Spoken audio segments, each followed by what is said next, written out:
Hi friends, welcome to Monika kitchen. ఈరోజు special పనసకాయ బిర్యానీ అండి.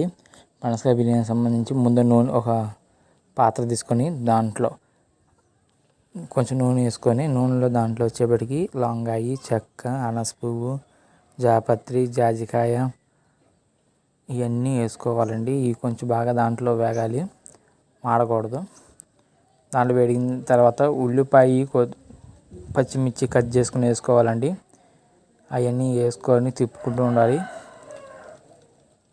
ఒక పక్కన ఏంటంటే కొత్తిమీర పొద్దునకి ఆల్రెడీ మేము ఒలిచి పక్కన పెట్టాము చూడండి.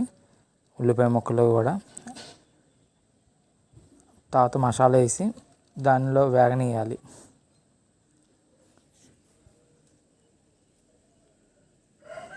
మసాలా పచ్చి స్మెల్ పోవాలండి. తర్వాత కొత్తిమీర పుదీనాకి వేసాము. ఆ కొత్తిమీర పుదీనాకి వేసుకొని తిప్పుకోవాలి. అలా తిప్పుకుంటే ఏంటంటే ముందుగానే వేస్తే స్మెల్ టేస్ట్ బాగుంటుంది. పెరుగు కూడా వేసుకుంటే ఇంకా బాగుంటుంది. రైస్లోకి పెరిగేసి తిప్పుకోవాలి.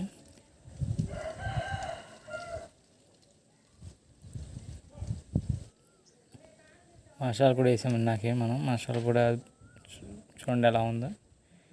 అది మాడుకోకుండా తిప్పుకుంటూ ఉండాలి సన్న ఫ్లేమ్ మీద.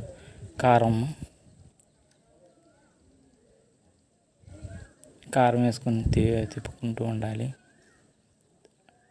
ఆ తర్వాత వచ్చి మన పనసకాయ బిర్యానీ అనుకున్నాం కదా, పనసకాయని కడుక్కోవాలండి.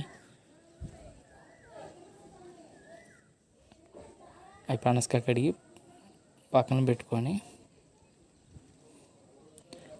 రైస్ ఆల్రెడీ మనం నానబెట్టుకుని ఉంచుకున్నాం ముందుగానే, బాస్మతి రైస్. అవి కూడా పక్కన పెట్టుకుంటున్నాం. ఇప్పుడు ఏంటంటే వాటర్, మసాలా అంతా వేగిన పచ్చివాసన పోయిన తర్వాత వాటర్ యాడ్ చేసుకుంటాం. వాటర్ చూడండి సుమారు చూసి పోసుకోవాలి. అంటే మనం తీసుకున్న రైస్ క్వాంటిటీ బట్టి దానికి ఇంత అనేది కొలత పోసుకోవాలి. పోసుకున్న తర్వాత పనసకాయ ముక్కలు గంటి మీద పెట్టుకొని దాంట్లో వేసుకొని ఉడకనిచ్చుకోవాలి. అది ఉడికిందా లేదా చెక్ చేసుకుంటూ ఉండాలి. మరి మెత్తగా ఉడికితే బాగోదు, మరి గట్టిగా ఉండకూడదు.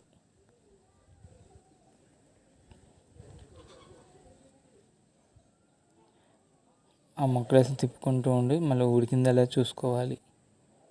ఆ ముక్కలు చూసుకున్న తర్వాత చూడండి, ముక్క చూసారు ఎట్లా వచ్చిందో. కొంచెం ఉడకాలి,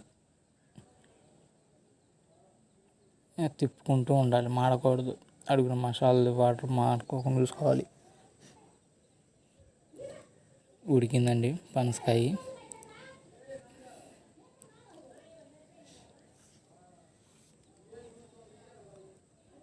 బాగా ఉడికి చూసుకోవాలి.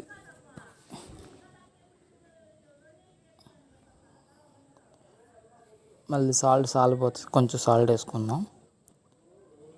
వాటర్ యాడ్ చేసుకుందాం.